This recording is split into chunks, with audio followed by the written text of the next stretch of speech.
Hey everyone, today we are doing a lab. We are going to do the decomposition of baking soda. All right, let's take some data. So here I've got my crucible. I'm going to take the mass of my empty crucible. 9.86 grams. I'll let you see that. Yep, 9.86 grams. And next I'm going to hit the tare button, get that to 0. And I'm gonna measure out my sodium bicarbonate. This is my baking soda, which I've got in this beaker here. So I'm gonna use my scoopula to fill this up about halfway.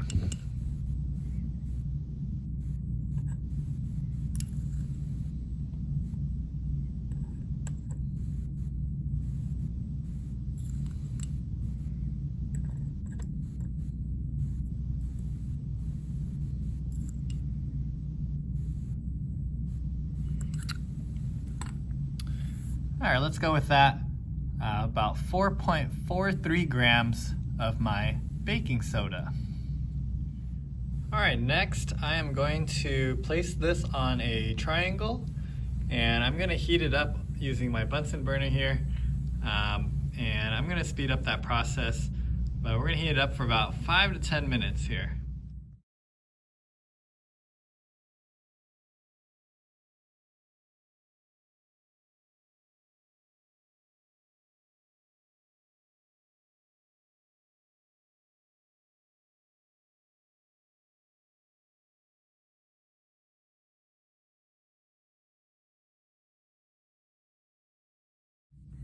All right, so I've taken off the crucible and I placed it on the ring stand here to cool off. And in a moment, I'm gonna take my final measurement.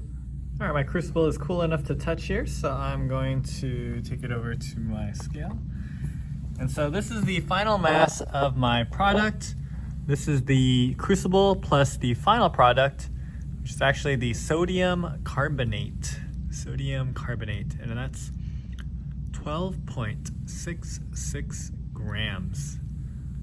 So fill in your data, or 12.65 grams. Make sure you fill in your data and do the correct calculations for the last part.